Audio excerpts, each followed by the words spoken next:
সরকারের উদ্দেশ্যে গয়সর, ধৈর্যের বাঁধ ভাঙার আগেই নির্বাচন দিন।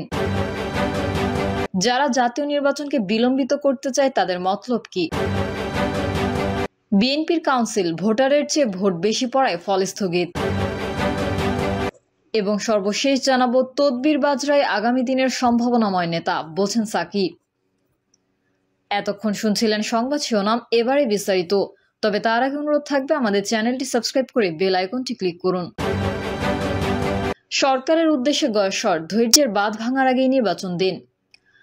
ধৈর্যের বাঁধ ভাঙার আগেই অন্তর্বর্তীকালীন সরকারকে যথাযথভাবে নির্বাচনের উদ্যোগ গ্রহণ করার আহ্বান জানিয়েছেন বিএনপির স্থায়ী কমিটির সদস্য গয়েশ্বর চন্দ্র রায়। তিনি বলেন, আমার পক্ষ থেকে সরকারের প্রতি বিনীত অনুরোধ, একটা নির্বাচন আদায় করার জন্য জনগণকে যেন রাস্তায় গুলি খেয়ে মরতে না হয়।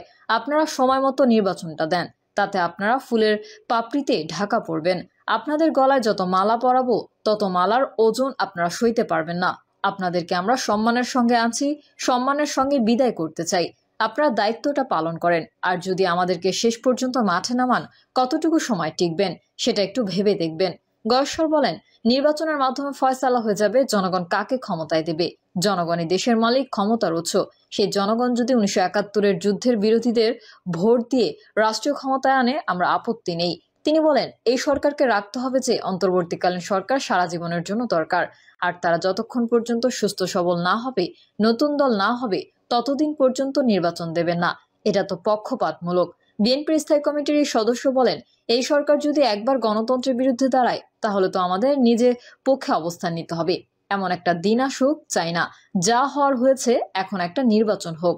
গয়েশ্বরচন্দ্র রায় আরো বলেন, এই যে রাজনীতিবিদদের মধ্যে সংস্কারের চিন্তা ভাবনা, ইতিবাচক মনোভাব, এটা তো কম কথা নয়।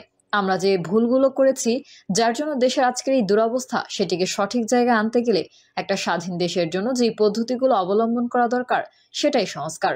তিনি বলেন, আমাদের দেশের বুদ্ধিমান লোকেদের আমি শ্রদ্ধা করি, কিন্তু এই বুদ্ধিমান লোকেরা রাজনীতিবিদদের মানুষ হিসেবে গণ্য করে না। আমরা রাজনীতি করি বলে তারা মনে করে আমরা মূর্খের দল, কোনো লেখাপড়া করি নাই। সেই কারণে আজকে যেসব জ্ঞানী গুণী অন্তর্বর্তীকালীন সরকার আছেন, যারা সমাজের সুন্দর সুন্দর কথা বলেন, তাদের কথা সবাই মনোযোগ দিয়ে শুনতেছেন। আমাদের কথা শুধু একটা ফর্মালিটি যে বিএনপির সঙ্গে আলোচনা হয়েছে, অমুক দলকে ডাকা হয়েছে। এত ডাকাডাকির দরকারটা কি? নির্বাচনের পদ্ধতি তো আমাদের জানাই আছে।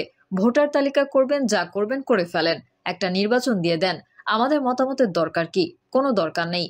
অন্তর্বর্তীকালীন সরকারের প্রধান উপদেষ্টার উদ্দেশ্যে তিনি আরো বলেন, আমরা তো 31 দফা দিয়েই রেখেছি। যেই কমিশন বানিয়েছেন তাদের 5 জনকে বসিয়ে দেন। সেখানে কি বাদ দিতে হবে, যোগ করতে হবে করেন, বা তাদের কোনো ভাবনা থাকলে দিতে পারেন।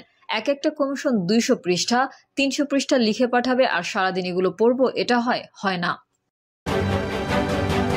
যারা জাতীয় নির্বাচনকে বিলম্বিত করতে চায় তাদের মতলবটা কি?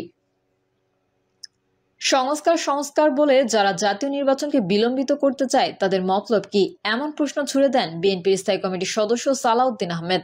সালাউদ্দিন আহমেদ বলেন, কোনোভাবেই জাতীয় নির্বাচনের আগে স্থানীয় নির্বাচন দেওয়া যাবে না। গত 17 বছরের নির্বাচনের নামে যে ভয়ঙ্কর পরিণতি আমরা দেখতে পেয়েছি, তা আর হতে দেওয়া যাবে না। তিনি বলেন, একতরফা নির্বাচন করার জন্য রাষ্ট্রশক্তি যাদের হাতে থাকে, তারা কি ভয়াবহ অত্যাচারের খড়গ ও বাধার নজির সৃষ্টি করত প্রতিপক্ষের উপরে, সেটি বলে শেষ করা যাবে না। তিনি বলেন, জাতিসংঘের মানবাধিকার বিষয়ক হাই কমিশনারের রিপোর্টে উঠে এসেছে, শেখ হাসিনার নির্দেশে জুলাই আগস্টে বাংলাদেশের ইতিহাসে ভয়াবহ হত্যাকাণ্ড সংঘটিত হয়েছে। শেখ হাসিনা জাতিসংঘ স্বীকৃত খুনি, তার সরকারের আমলা মন্ত্রীরা খুনি, তাদের নির্দেশে হাজার হাজার যুবককে খুন করা হয়েছে।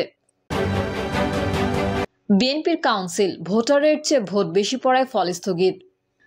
গাইবান্ধা ইউনিয়ন বিএনপির কাউন্সিলে ভোটারের চেয়ে ভোট বেশি হয়, ফলাফল স্থগিত করা হয়েছে। গাইবান্ধা সদর উপজেলার 9 নম্বর খোলাহাটি ইউনিয়ন বিএনপির কাউন্সিলে এই ঘটনা ঘটে। রোববার দুপুরে বিষয়টি নিশ্চিত করেন প্রধান নির্বাচন কমিশনারের দায়িত্ব পালন করা জেলা বিএনপির সহসভাপতি আব্দুর আওয়াল আরজু। তিনি বলেন, ভোট গণনা শেষে ভোটারের চেয়ে ব্যালট বেশি পাওয়া যায়, এমন অসঙ্গতি থাকায় ফলাফল স্থগিত করা হয়েছে। বিষয়টি খতিয়ে দেখা হচ্ছে। এর সঙ্গে জড়িতদের বিরুদ্ধে সাংগঠনিক ব্যবস্থা নেওয়া হবে। দ্বিতীয় অধিবেশনে শুরু হয় কাউন্সিলে মোট ভোটার ছিল 459 জন। বিনা প্রতিদ্বন্দ্বিতায় সভাপতি নির্বাচিত হন বর্তমান আহ্বায়ক মোহাম্মদ মোস্তফা কামাল। তবে সাধারণ সম্পাদক সহ অন্যান্য পদে ভোট গ্রহণ অনুষ্ঠিত হয়, কিন্তু গণনার সময় পাওয়া যায় 485 ভোট, যা ভোটারের চেয়ে 26টি বেশি। অসঙ্গতি দেখা দেওয়ার পরে কাউন্সিলের ফলাফল স্থগিত করা হয়। তদবির বাজরাই আগামী দিনের সম্ভাবনাময় নেতা, বলছেন সাকি। তদবির যিনি বেশি করতে পারেন তিনি আসলে নেতা হিসেবে বেশ সম্ভাবনাময়। তিনি আগামী দিনে নেতৃত্ব দেবেন বলে কটাক্ষ করেছেন গণসংহতি আন্দোলনের প্রধান সমন্বয়ক জোনায়েদ সাকি। জোনায়েদ সাকি বলেন, শিক্ষিত লোকেদের প্রতি সবার একটা আগ্রহ লক্ষ্য করা যাচ্ছে। শিক্ষিত লোকেরা যদি প্রার্থী হয়, নেতৃত্বে আসে, তাহলে মনে হয় সব সমস্যার সমাধান হয়ে যাবে। আমি এই ধারণায় বেশ দ্বিমত পোষণ করি। আমার ধারণা, বাংলাদেশের যত সংকট এবং সমস্যা আছে তার বেশিরভাগের জন্যই দায়ী হচ্ছে শিক্ষিত লোকেরা। বাংলাদেশের রাষ্ট্র পরিচালনা কিংবা প্রতিষ্ঠান পরিচালনা, ব্যবসা বাণিজ্য, আইন কানুন সমস্ত সেক্টরে শিক্ষিত লোকেরাই নেতৃত্ব দেয়। শিক্ষিত লোক বলে আমরা এমন একটা সমাধান হাজির করার চেষ্টা করি, তাতে মূল বিষয়টা আড়াল হয়ে যায়। আমরা গত মন্ত্রিসভায় অনেক পিএইচডিওয়ালা দেখেছি।